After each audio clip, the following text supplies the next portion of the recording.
first part of the color for the sunflower.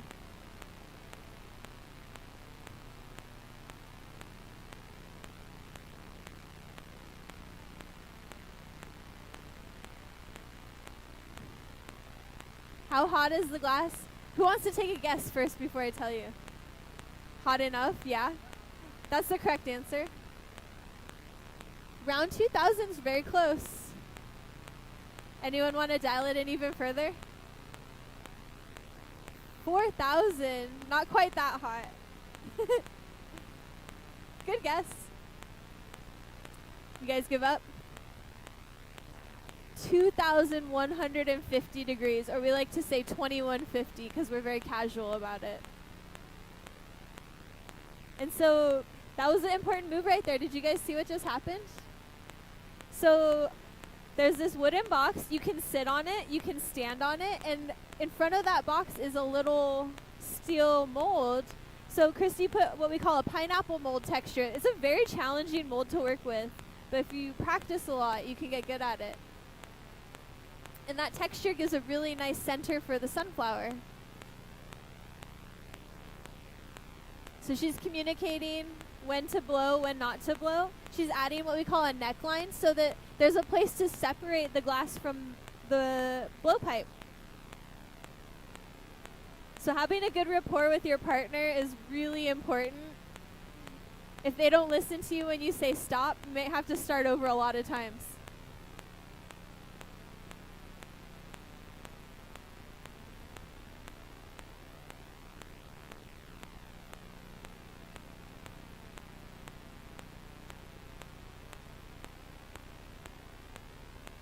Yes.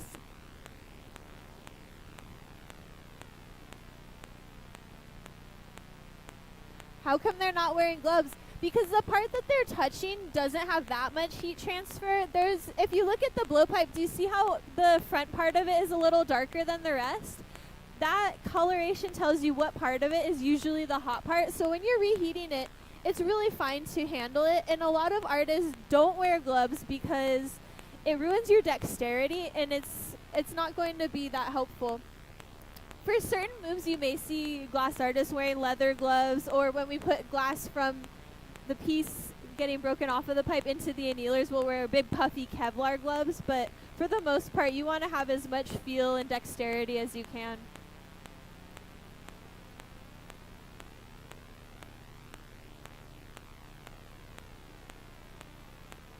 So Kim's stepping in, providing a little flattening surface.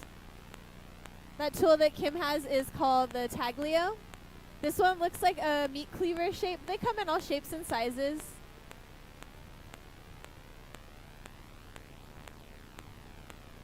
It is a meat cleaver. Hey, it's official. It's a meat cleaver. You can make a tool out of anything. Kitchen tools are great because they're graded for heat. They're the right materials. And you can find them in all kinds of places. It's like a treasure hunt finding your toolkit. Also see what looks like a pair of bonsai shears. So you might find tools in unconventional places that you can use for glass. Maybe that wasn't their original intended purpose, but if it works, it works.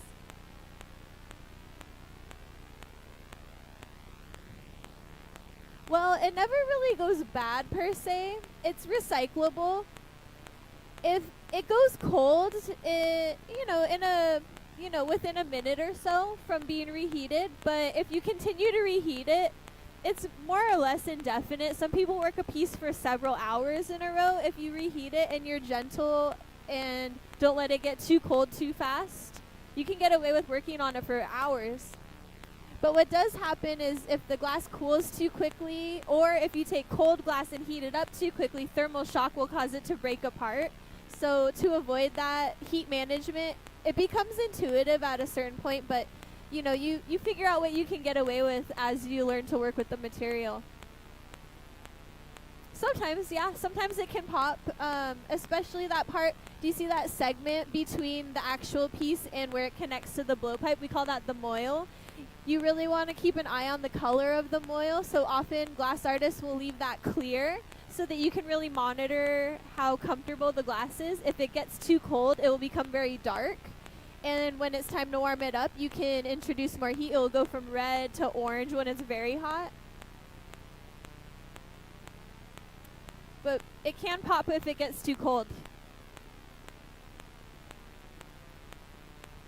And so this is the first pedal coming on. So we call this a bit rally, bit service. It's one of the funnest things you can do with your blow partner.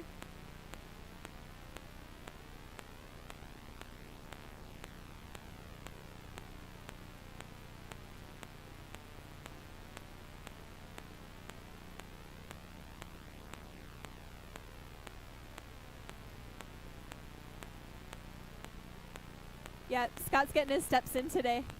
Little forearm, wrist work.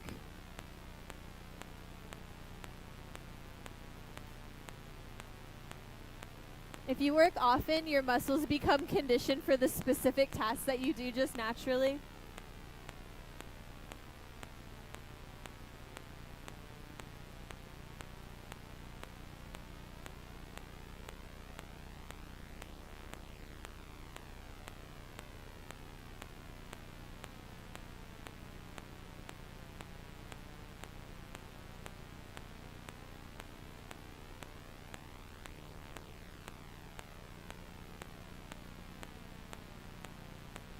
And so it's important when Cristy applies the bit, she makes sure that it's stuck on, and then the angle that she cuts it at is very important to get a nice pedal shape.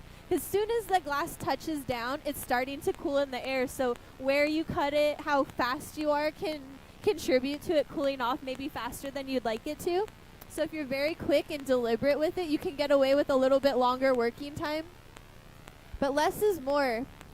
If you can get the move with less touches, the glass has a nice shiny, juicy effect to it.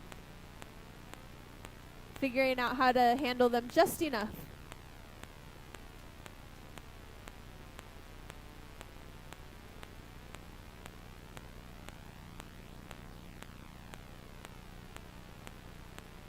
And so gravity is also a tool. So you see the way Scott hangs it down to shake the glass down off of the tip. If you do that rather than applying it to this steel marvering table, you can get the shape without sucking so much heat out of it. So the glass remains supple for a lot longer that way. Because you see, this is a very repetitious process. So the more you can save time and increase the softness and the heat of the glass, the better.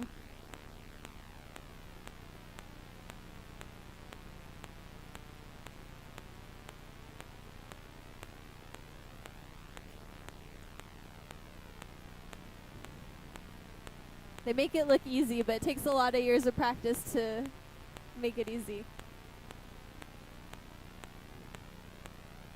You do have to work together.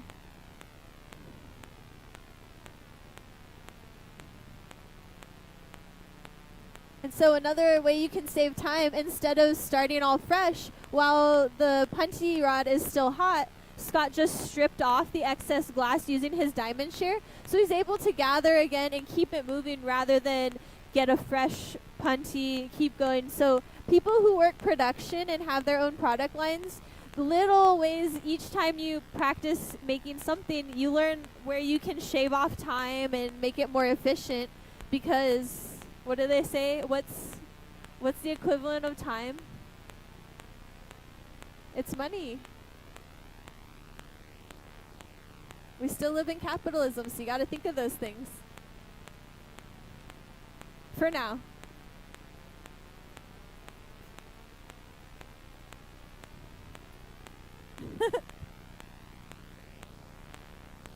Nothing's forever.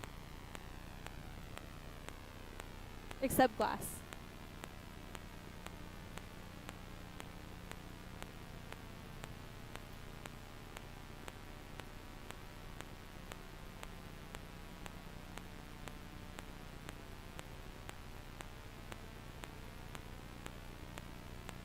Scott, Cristy, do you folks have a music request, or do you prefer the ambient hot shop?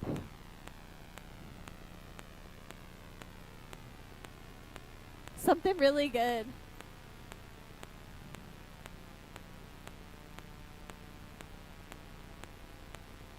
Do you have a favorite genre?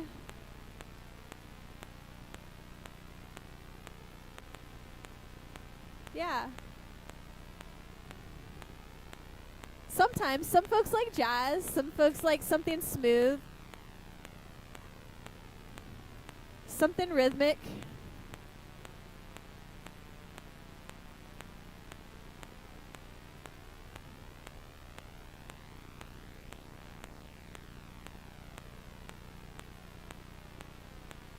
So we say a lot of tools you can get anywhere. Basic glass blowing tools can be costly. They are very specialized. But it depends. Sometimes you know a guy and you might trade something for a tool. Sometimes you make it yourself. Some glass artists are also handy with metals. So some of the best glass tool makers are also glass blowers. So, sometimes they might have some sort of a industry discount, but for the most part, they can be a little bit expensive. It takes a while to acquire a tool set, but, if you are getting started, a good recommendation is to just get one tool at a time. Work with the shop tools and, be observant, like what you like about certain tools, what you don't. If you happen to assist someone with more skills than you and their own tool set, they might be kind enough to let you borrow a tool and just test drive it a little if you promise to be careful. And then you can find out what your wish list is. But some of us have big hands, small hands, stronger or weaker hands. And so that all factors in. Maybe you work a certain size scale, so you might need something that's, more for delicate work. But some of us just love to shop for tools no matter what the medium is. That's a hobby in itself, is glass tool shopping and glass tool collecting. The more weird tools you can get that are versatile kitchen tools and whatnot, the better, though.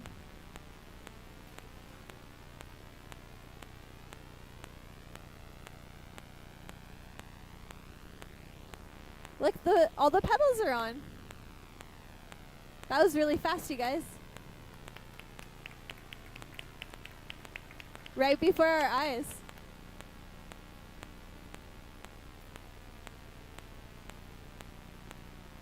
So we're just doing a little final touches of styling the pedals. And then once that's all happy and comfortable, the pedals are in the position, we'll get those loaded into our garage.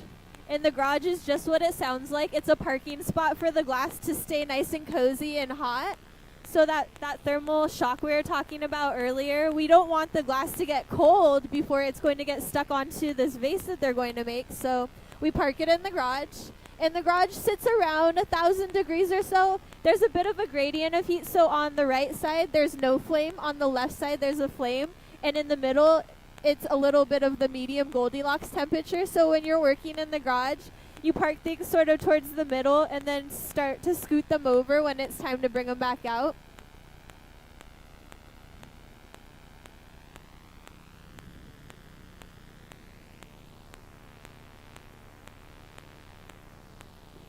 Can you guys see?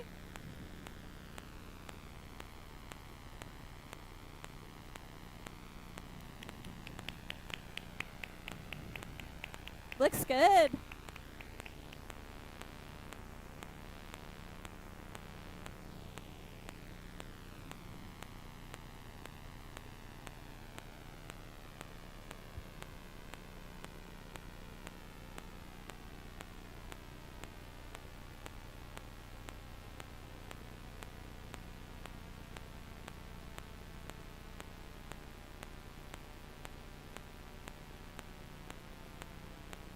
And now we're gathering for the vase.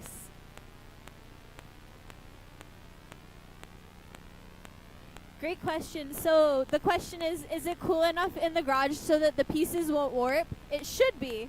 Ideally, it should be. A common funny thing that happens is if all the doors are closed, the temperature can rise to a rate where you can melt your glass onto the kiln shelves that live in there at the worst case. Sometimes they just warp a little bit and you can fuss them back into place if you're lucky. But using the garage does, much like most of the things we're doing in here, require a bit of heat monitoring. So it's good to look at the temperature gauge. It's also good to keep in mind that temperature gauges are sometimes not always calibrated. So it's good to look at the glass It's also helpful to rotate the piece from time to time because one side is hotter than the other side, so you can rotate it in there to keep it happy. But it does sometimes happen where, especially in a shared studio like this, you have to keep an eagle eye on it, because if other people are working who maybe don't understand the garage as much, they can shut your glass in, and then you go to bring it out and it's stuck on the shelf or distorted, or if too many doors are open, it can break and crack. So you do have to keep an eye on it. It's not like a set and forget type of situation.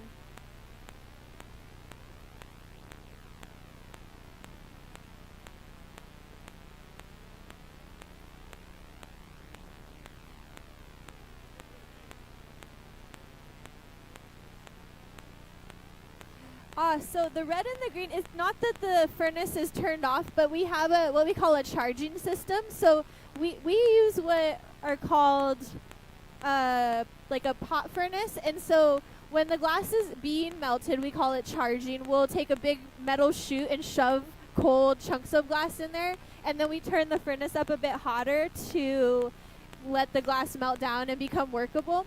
And so when you use that charging system, you cannot use the glass while it's still becoming melted. So we do one at a time. We'll empty one, and then we'll fill it up. And then once we basically rotate them. So this one, it was charged recently, and we want to use this one up before we switch to the other one. When you do charging, when you have all those chunks of glass, it can catch a lot of air bubbles. So when you let it soak for a little bit, you can do what's called a squeeze and let the bubbles rise up to the surface, and then you can just kind of skim them off so that you don't get a bunch of unsightly bubbles in your work. Some folks like bubbles, some folks don't, and we want to give them a little bit of control whether they have them or not. So if you want bubbles, you can put them in. We'll try our best to eliminate them. But it's the classic, green means go, red means stop.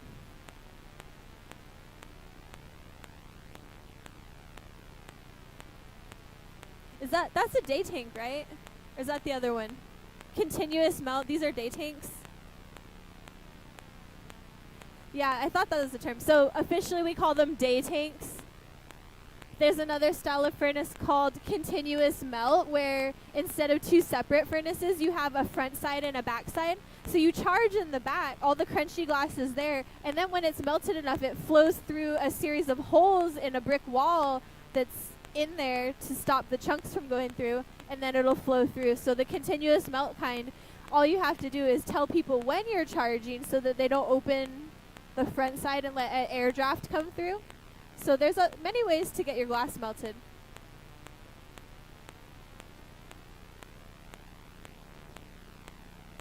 Hi. Welcome.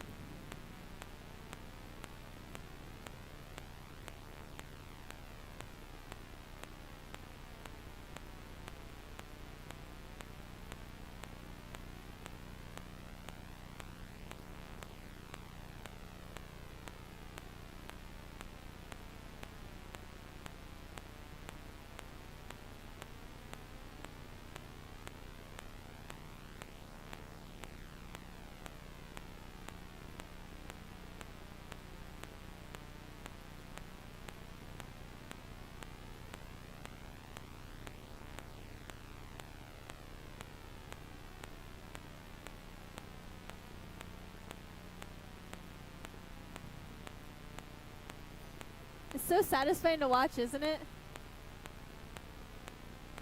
If you guys want a better view, you can always look up on our multi-view camera, get a little bit of a better peek at things. Don't forget to look up. You don't have to if you don't want to, Cristy. It's pretty similar to your view. But for our audience, we have our handy view cams. This is a recent upgrade, so...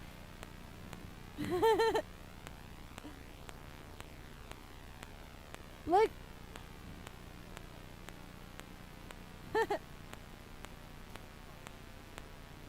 If anyone has been a BAGI donor here, thank you. When you donate to BAGI, it goes to all kinds of things. So recently, we got our roof replaced. The ceiling is next, but the roof panels are all brand new. So when it rains, we won't have leaks coming through. We don't have to get creative use of buckets going on. and we can have fun things that you get to enjoy too, like our video, our screen. So thank you all donors. If you're thinking about donating, thank you in advance.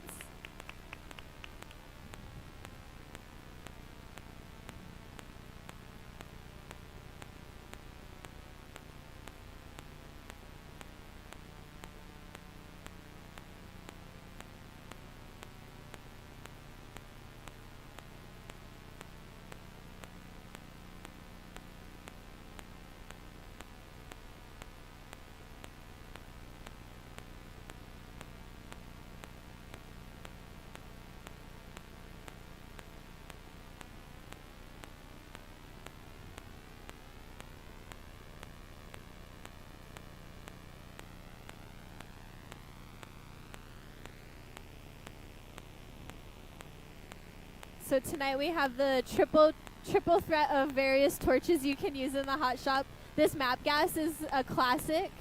This is what a lot of us got to learn on. If you blow glass at home or in an educational setting, you can get these tanks and set up at the Home Depot or your Ace Hardware store and whatnot.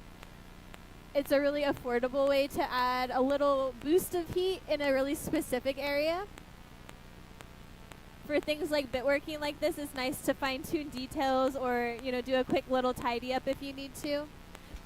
We also, later on, we'll probably get into our other two torches. I'll introduce those guys later, when it's time.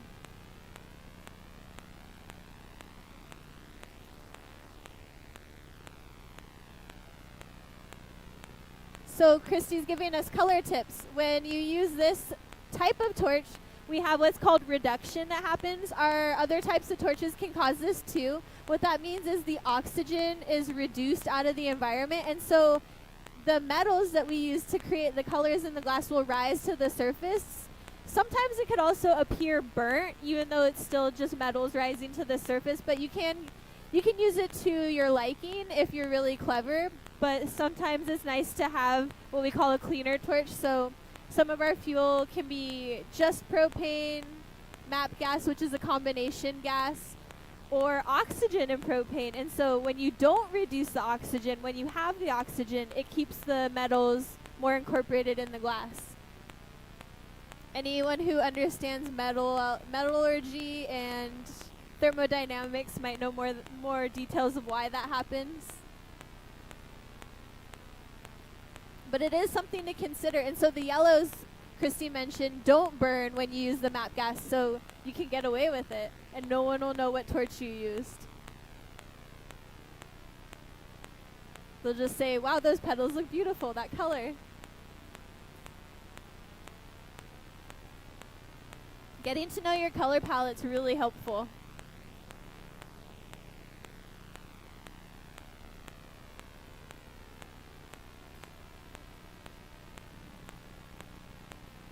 It's also okay to be a glass color hoarder, especially with recipe changes, tariffs. Some companies go out of business and then their recipes disappear.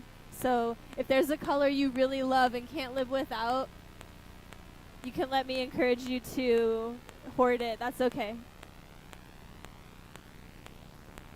You can just write it off on your taxes next year. It's material expense.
One more pedal.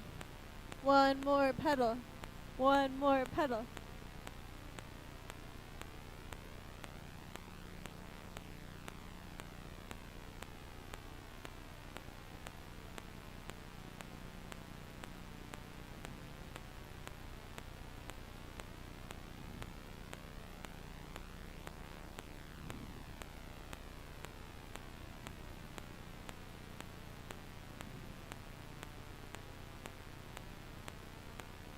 You see that finesse?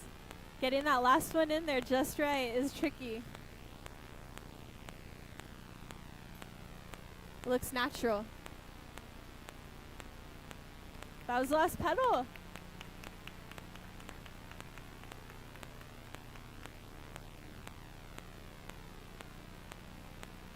Gonna fine tune, and then this one will join its buddy in the garage.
This is the second sunflower. This one's got more movement.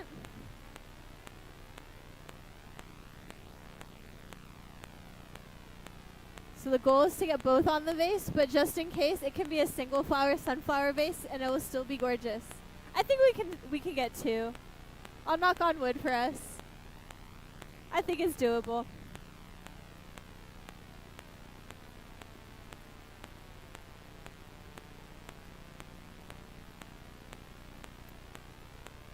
Murphy's Laws.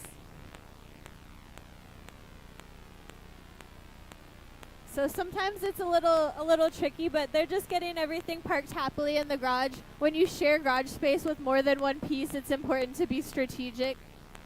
So they're doing a little creative parallel parking. One's backing in. So there we go. So overlay is next.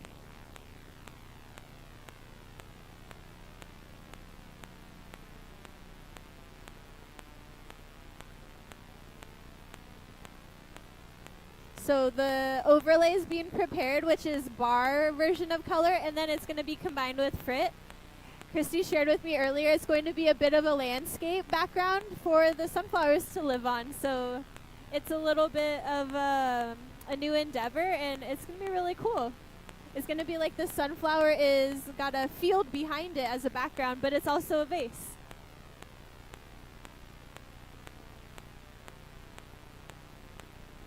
You guys are witnessing something new and exciting.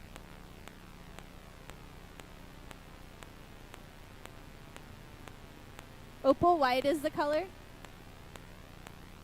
Semi-transparent. It's a beautiful color.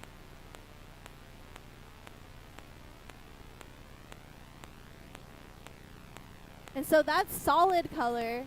Some of the color that you have seen them rolling it in is what we call frit. So what they'll do is they'll ladle pure color into different shapes. Some of them, they form into these little hot dogs and they sell it as bar, and you knock it off onto the edge of something with a chisel and you get little segments of it. It doesn't take a lot because it is pure color. It's very dense.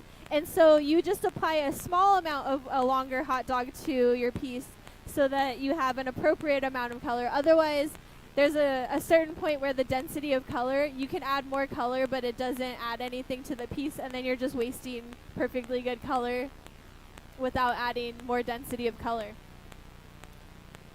So fresh gather, you see how fast that's moving?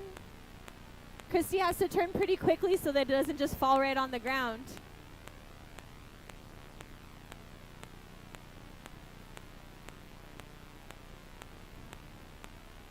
So by adding layers of different types of color, you can get a really rich effect.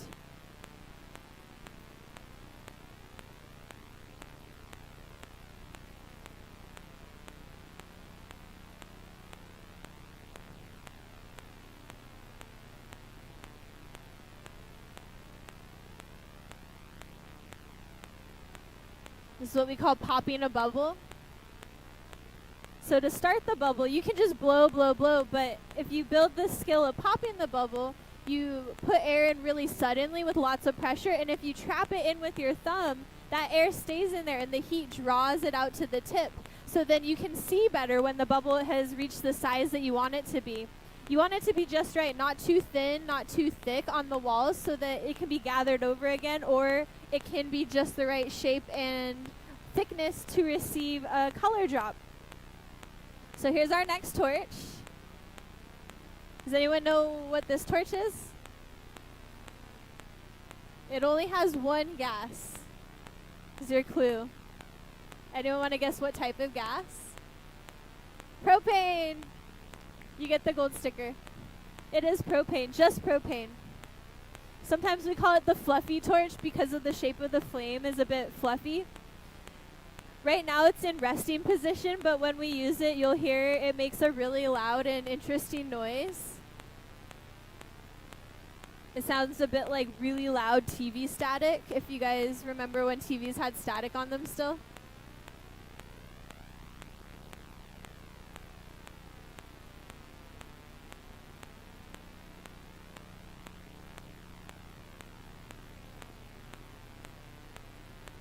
And so the hot dog's starting to dance. So heating up bar, if you're using a big piece of bar, you do need to do it in phases. If you were to heat the whole thing, it would just sag and it would not be very easy to apply it over the shape of a bubble.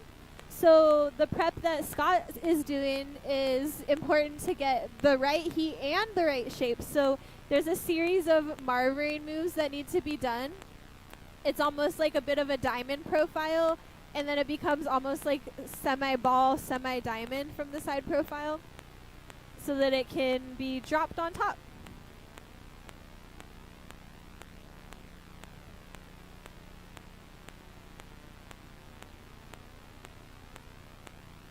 White is a stiff color, indeed.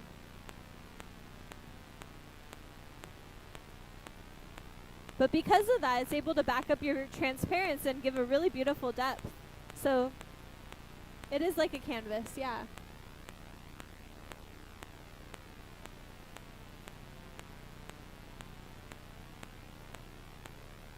And so remember we were asking about not grabbing the pipe in certain spots or using gloves. Sometimes you can use the tip of your diamond shear like a second hand. Good glass tools will be an extension of your hand, no matter how much or how little you paid for them. So she's got the center on, cutting it and letting it go. If it's hot enough, it will cut off easily and it'll stay nice and squished and squat like that. If it starts to pull up too much, it can cool and it can be really hard to keep that heat back into it. And so now there's a bit more shaping. If you imagine it taking on the shape of various hats, right now it kind of looks like a turban. Maybe then a beret.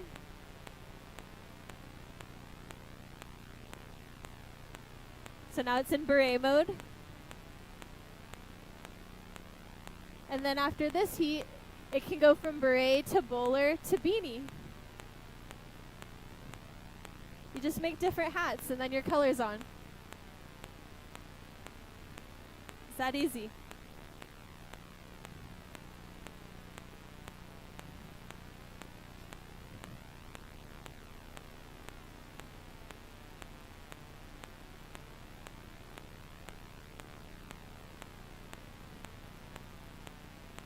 So she's pushing as she marvers, and that pulls the bubble down over the bubble, or the color down over the bubble rather. And so ideally you want to do this in as few heats as possible while the center bubble is still cold, because if that bubble gets soft and you're trying to put another soft thing over it, it can get a really tricky to control.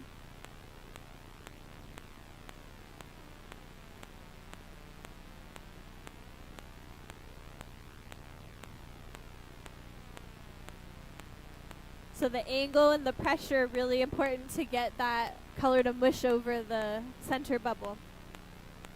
So now it's starting to look more like a beanie.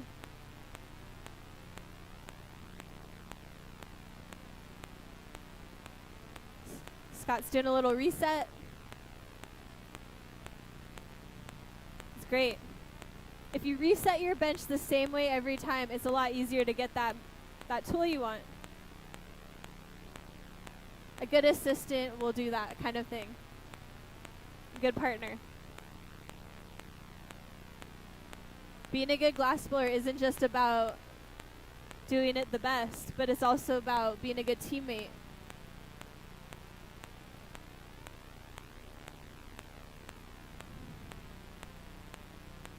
Yeah.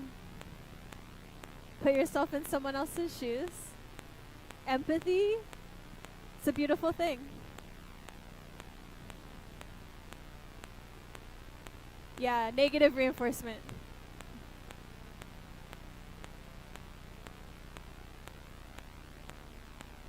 I agree. Nice people are more fun to work with.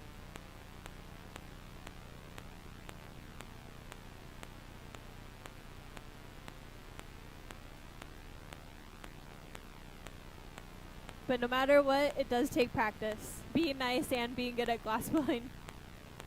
Some people are more naturals at things than others, but you gotta practice.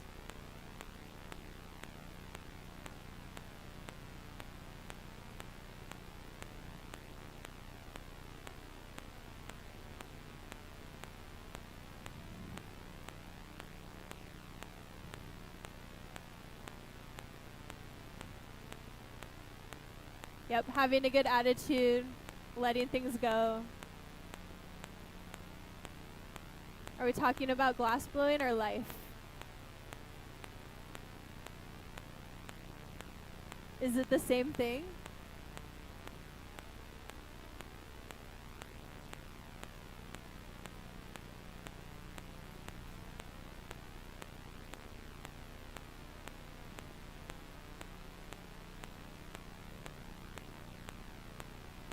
Just making sure the color is just the colors you chose to have on there.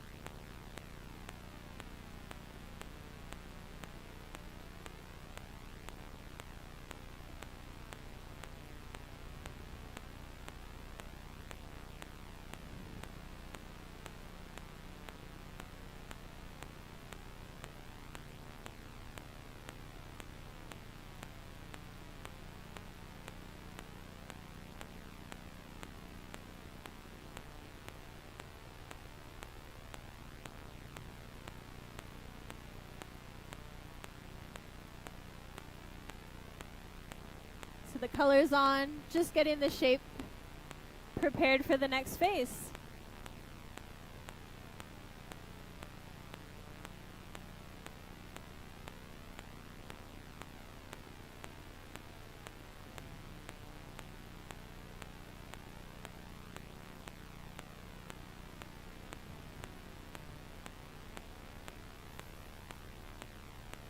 So another tool we have is a little air gun.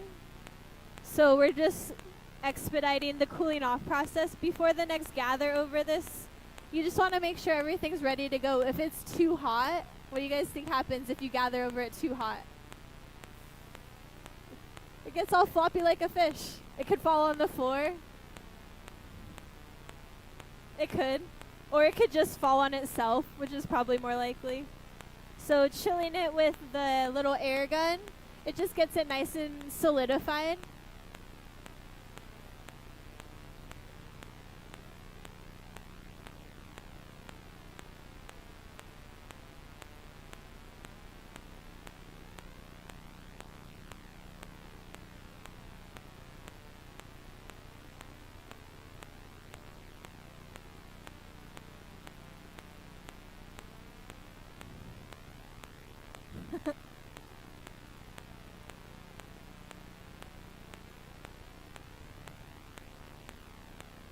So now we've got our nice stable gather. See how stable it is and controllable?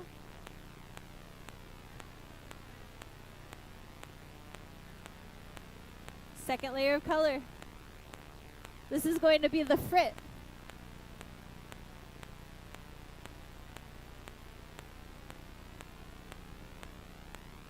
You guys hear that cute crunchy noise? It's kind of like getting sugar onto something. If you guys do like treat making, candies and whatnot. It's like big old chunks of sugar. When the glass is fresh, it sticks really well, so you can just go right out of the furnace. Because those little pieces of glass are small enough, they adhere to the hot glass. And then when they get reheated, they melt in and the heat evens out and it bonds together nicely.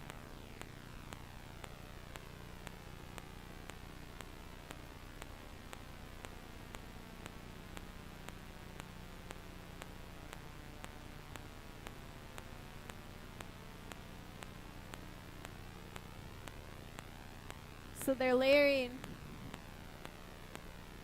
Yeah, the colors are glass pieces. So great question. The bar that they showed, that they put on the white, is one type of color. It's solid. And so the same type of factories that make those, instead of turning it into hot dogs, they'll actually ladle blobs of it into cold water, and it causes it to crackle apart. And then they sieve out the various sizes of crumbs that form when it's shocked and cracked on purpose. And then they grade it and sell it by various size points. So the chunky sizes are really nice for forming bigger splotches of color or giving you a raised area. And then the smaller size frits, so those ones that Scott just showed you are really the chunky white, and then he's showing you the smaller grains. So we've got a bigger one and a finer one. When you combine them, the finer ones go in between the chunks of the thicker ones, and you get a really beautiful sort of like water ripple effect, or like an impressionist painting.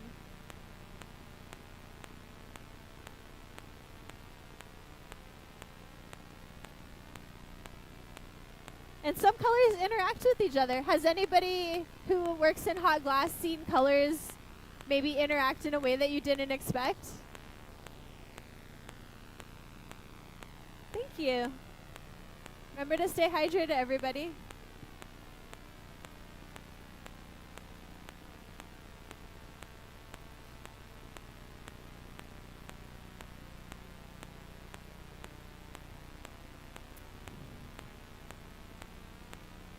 So those wooden blocks are a way to both shape and cool the surface of the glass. So Cristy's going to ride the hot glass in the wooden block, sort of like a ladle or a spoon shape, but what that does is it creates a bed of steam for the glass to ride on, and it helps to both shape it and then cool the surface so that it can continue to be worked. It's creating a really nice base shape to form a vase or other blown items out of.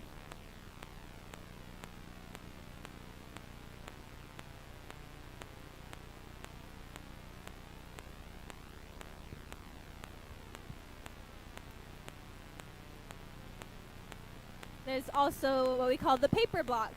This is made out of newsprint and water. It's the two main ingredients, newsprint and water. And then it builds up a char, so the steam can ride on it, but then it also, by using it, it becomes better and better and broken in, and it forms a really beautiful carbon layer on top that is really a great surface for the glass to roll on. And this is as close as you can really get to touching the glass with your hand using the paper block in between.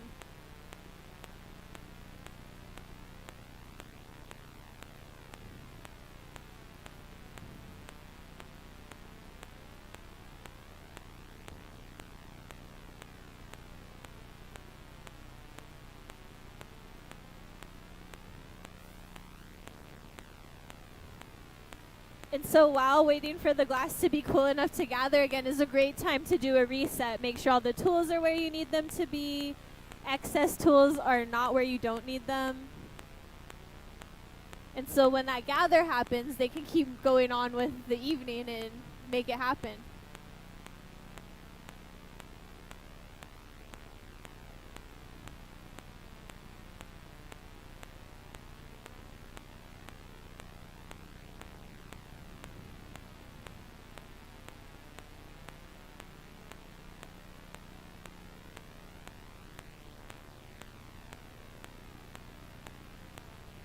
It's good to have a good combination of muscle and care.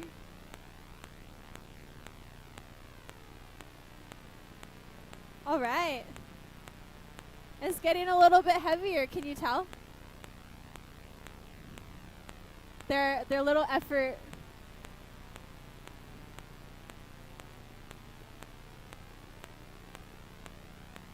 Yeah, so Scott said he cooled up really close to the front so he can grab up further. Once it gets heavy, if you're able to separate your arms more, it's a lot more under control.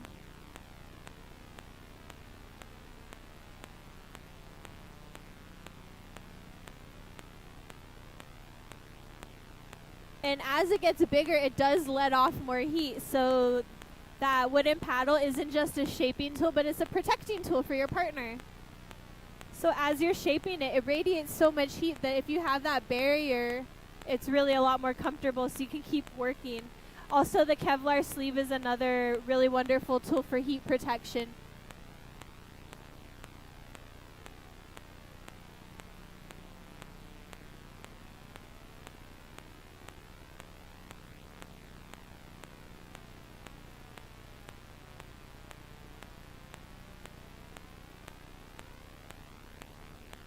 Those of you who are hot glass artists, pay attention to the smoothness and the length of the bench that's being used to turn this big piece. The more consistent and smooth and more length of the bench you can go without turning back, the more on center and easy it will be to continue. So as you start to scale up, having control becomes even more important.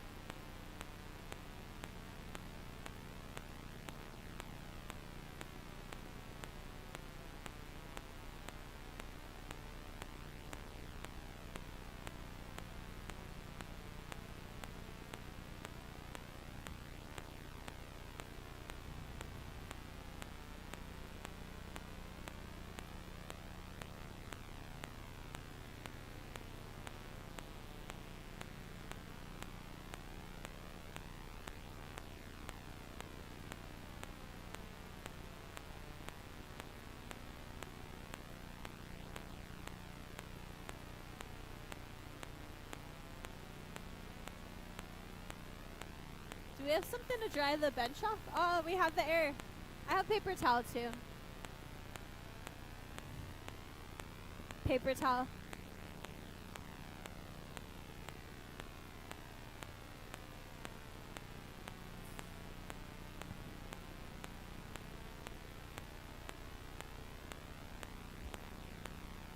It's a little juicy. It is, it's an air conditioner. Yeah, that's a little better.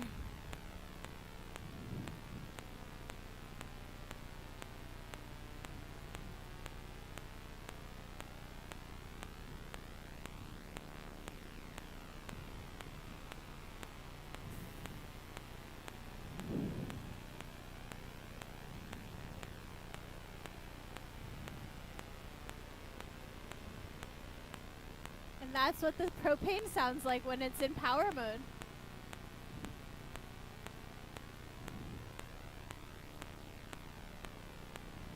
So they're getting the shape of the shoulder of the vase. So the heat needs to be in that end closest to the pipe.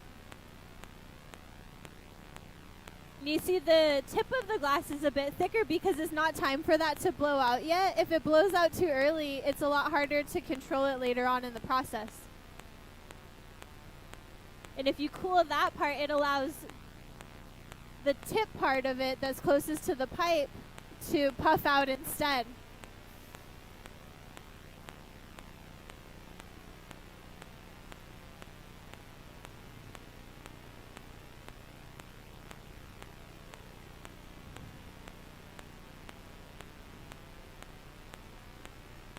The sound of propane can be so soothing.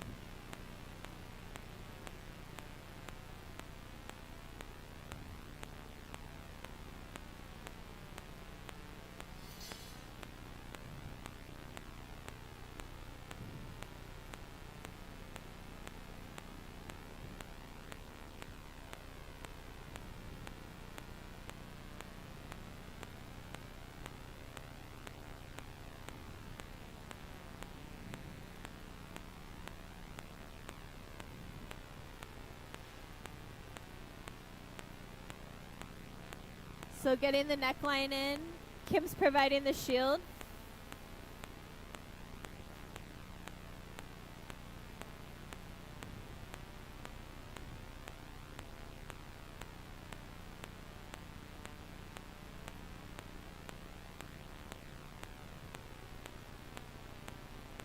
And so getting that neckline nice and sharp so that when it is time to break it off, it's nice and easy to do.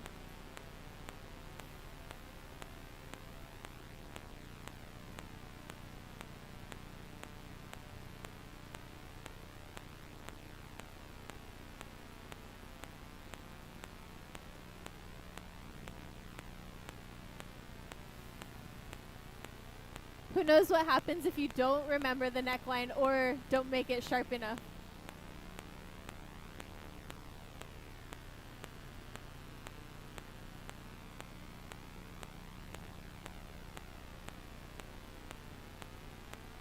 So we've got the color fade, elongation's the next step.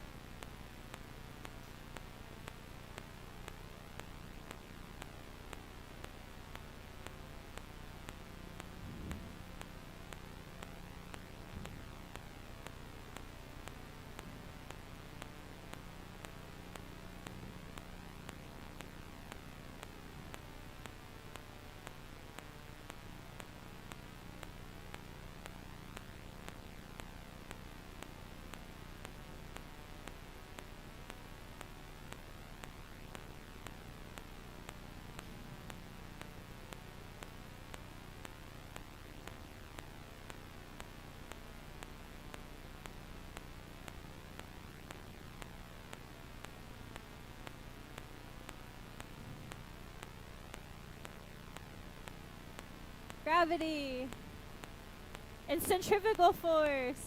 Yay! It's basic physics.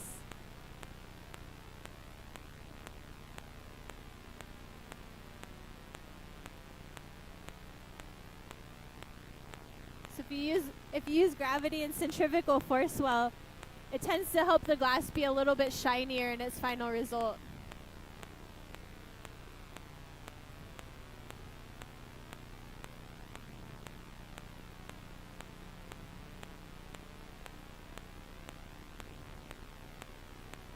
Airflow.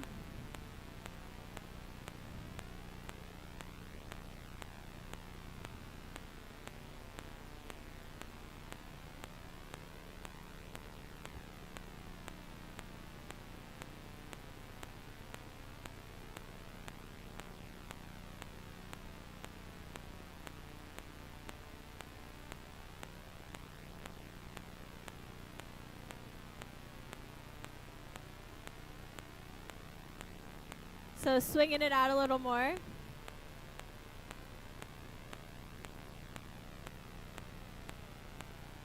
That's a very effective move.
guys have any questions? Are you fascinated?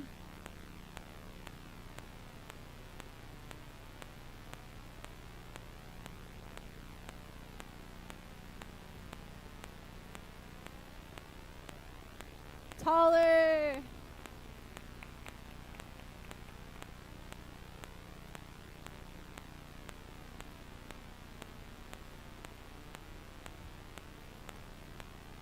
So the question is, how do we know the thickness of the glass? I would say experience is probably the best way to understand, especially when working with an opaque base layer.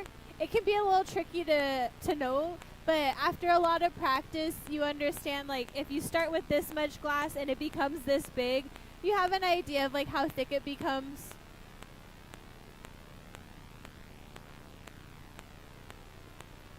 Let's ask Scott or Cristy about how thick do you think the wall is on that?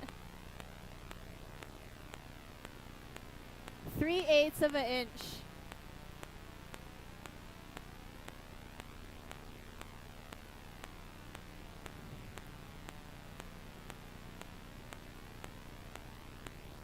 One way you find out that type of thing is if you have ones that maybe didn't go how you wanted them to, you can look at it right on the side and see.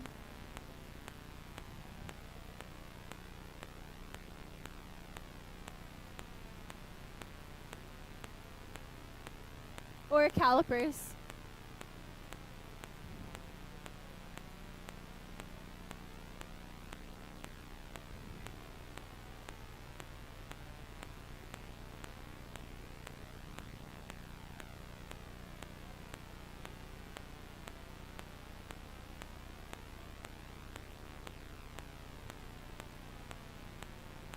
Yeah, that's a great point. So what Scott's describing is some colors are softer, some colors are stiffer. So if you have a variation in colors, even in a piece that you have a good control over, there's going to be a bit of variation depending on what zone of color you're in.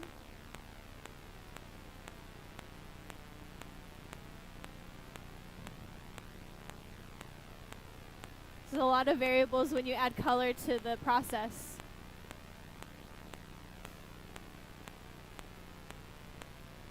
But it's worth it.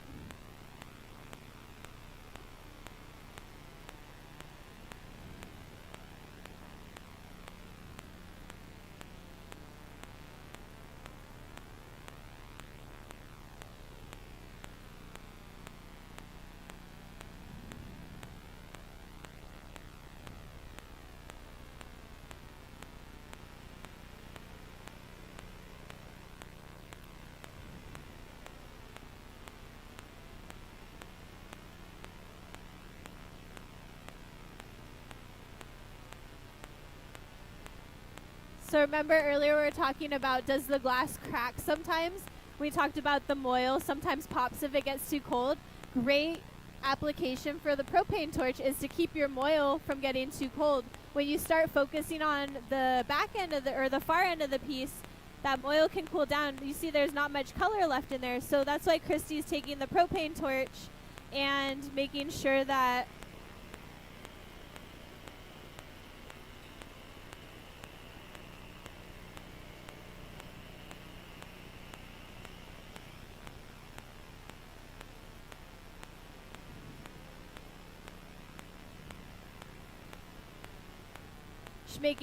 it stays a little hotter.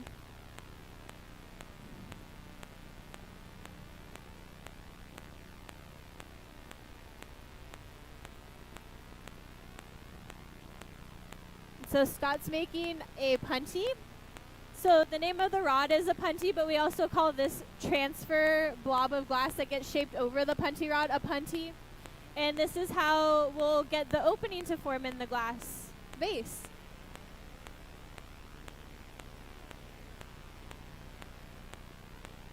So that'll get stuck onto the bottom. The top will release from the pipe, and then they'll be able to continue shaping the top of the vessel before the sunflowers get put on.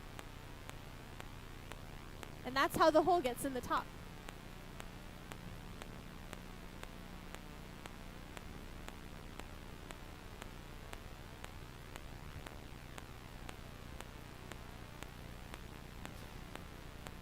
Yeah, absolutely. The different colors of glass, they blow out differently. So like Scott was mentioning, some colors are softer versus others. So the blues and the greens will spread out more. The whites are a bit stiffer, and so they don't spread as much.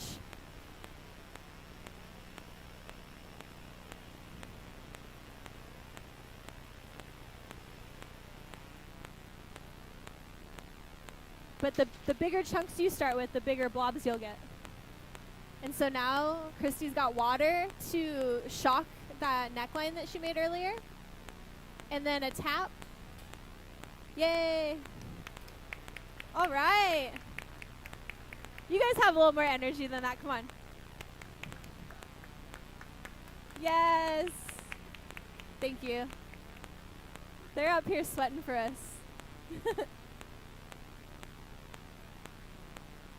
So it looks like the neckline was sharp enough. I thought it would be.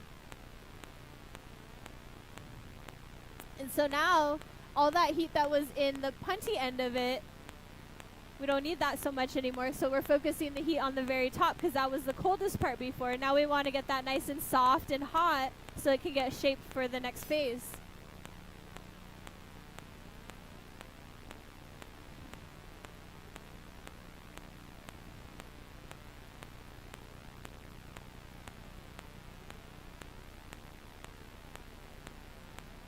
So up next are some pretty fun and dramatic moves.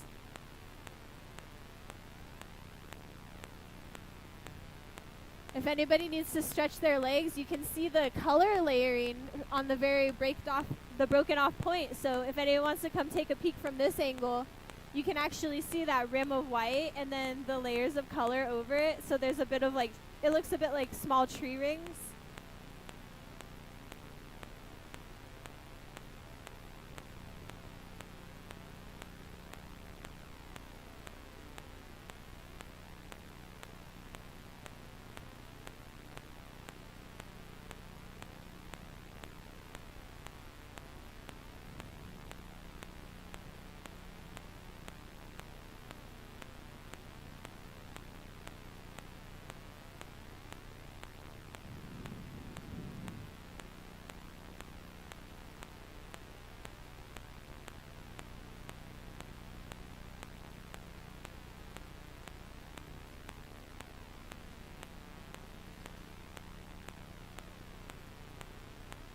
And so while we have that nice heat built up, Cristy's blowing with the Sophietta.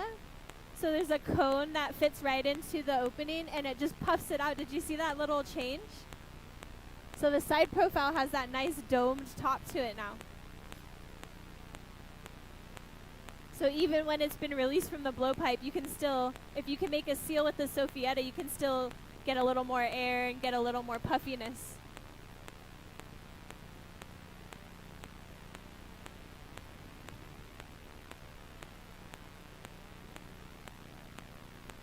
So Scott's heating up the jacks. They're a very versatile tool, so not just for making that break-off line, but also for shaping and opening the glass. So he's made sure that not only are they warmed up and they don't cool the glass too quickly, but they also have a nice lubrication of beeswax.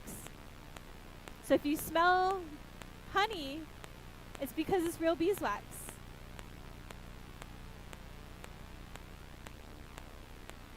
So she's angling the jacks to get a nice shaped opening.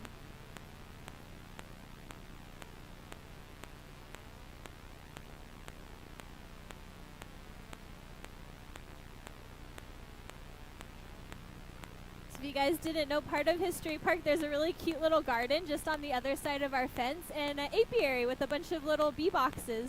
And the beekeepers are so kind, they share their beeswax with us. So it's local as you can get, just the other side of the fence.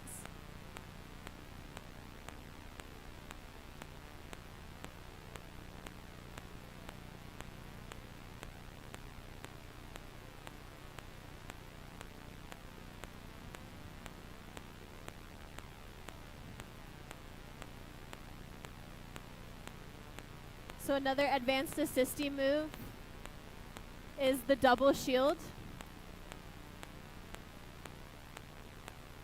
takes a lot of practice to be helpful.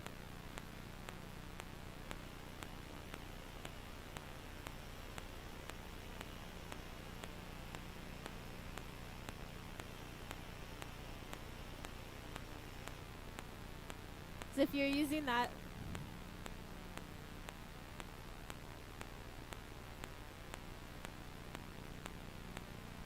flat, round. Let's hear it for flat.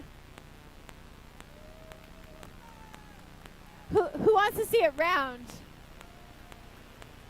Slightly more enthusiasm for round.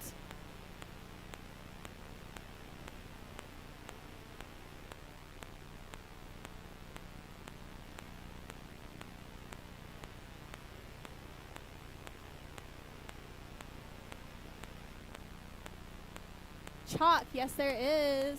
Probably right here. Here is your chalk.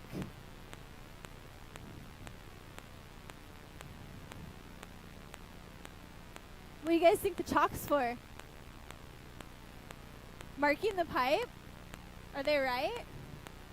For marking the pipe?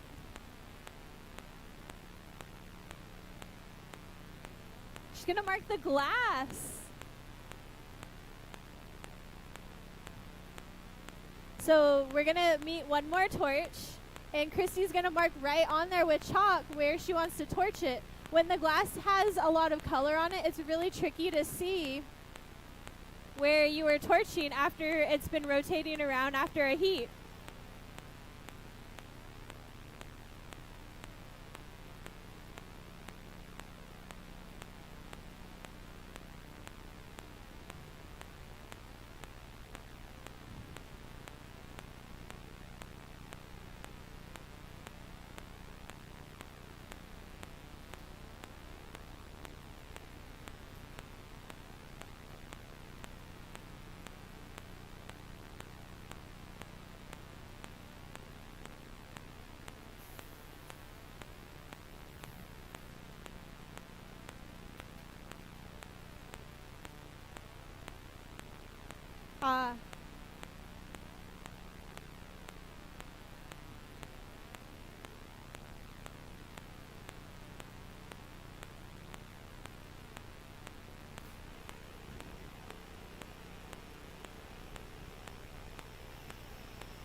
So before the flowers come out of the garage, you're going to make sure they have a place to rest on their way to getting stuck on the vase. Want to make sure there's not anything in the way of those. And want to make sure we're continuing to torch in the right spot. So the idea is where they've been torching it is going to have a stickiness to it when it's hot enough. So then the sunflowers will fuse to the vase.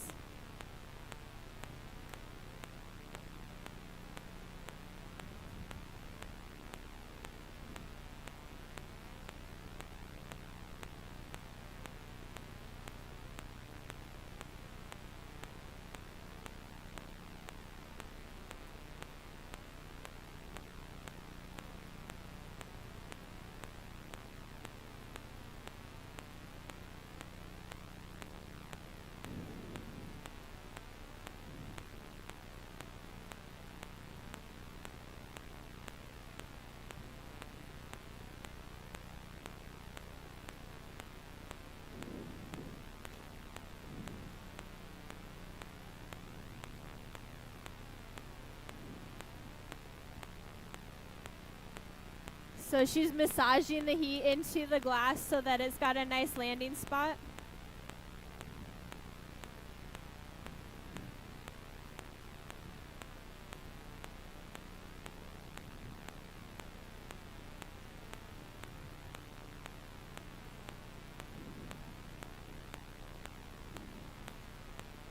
Cristy, you need the same torch again?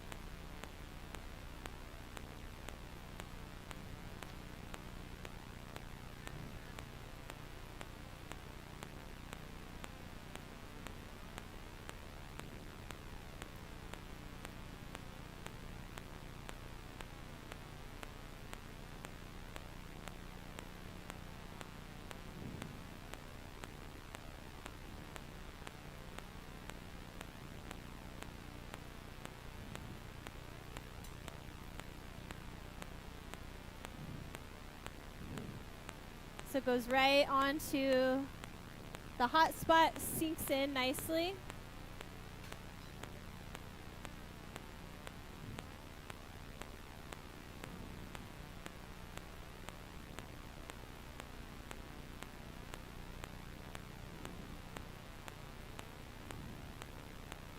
And so we want to be a little gentle, so we're going to use the propane torch.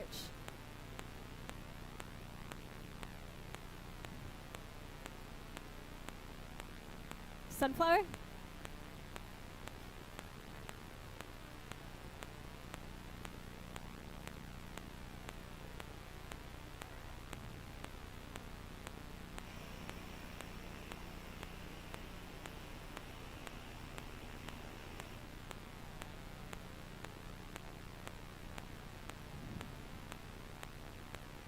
Good job. That was amazing. That was a big moment. So gonna chalk the next one and then torchy torchy. You guys want to try?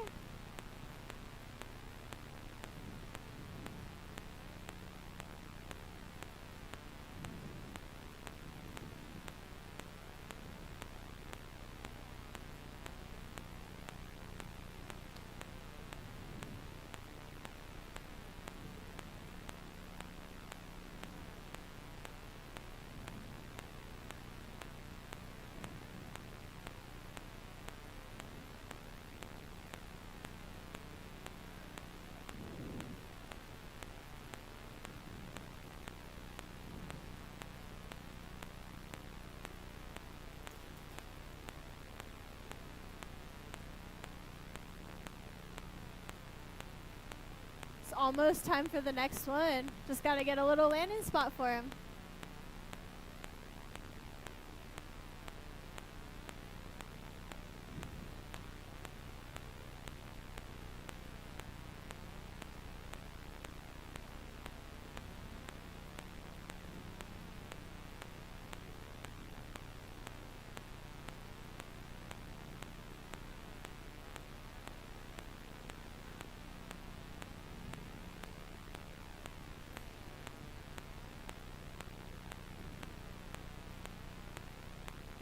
Another convenient use of the propane torch is it's a pilot for the oxygen and propane torch. So this is our third guy, the oxygen propane torch. It's the hottest one. And it's also the most specific one.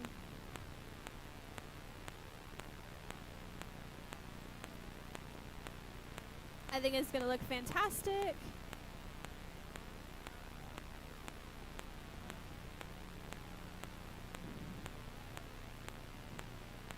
You want some propane?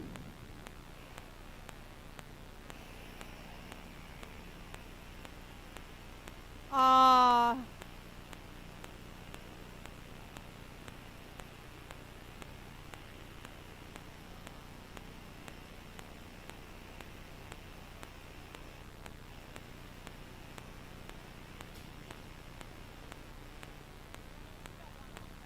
It's a lone sunflower.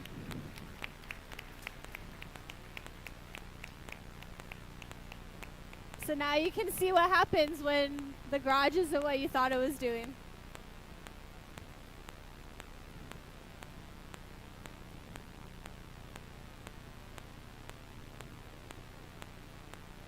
You can feel it when it cracks. It doesn't feel good.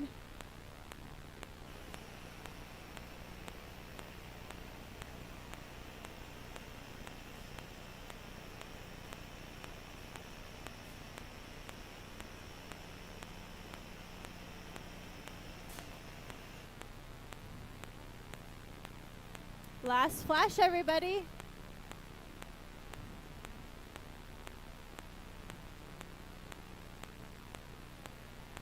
Scott's got his catching outfit on. Santa Cruz, represent. Who's from Santa Cruz here? Thanks for coming over the hill for us. You want a little more? All right, here she goes. You want the torch for the...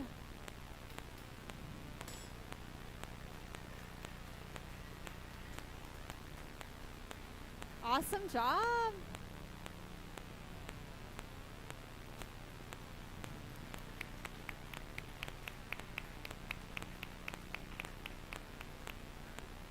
Wow, you guys. That was incredible, right?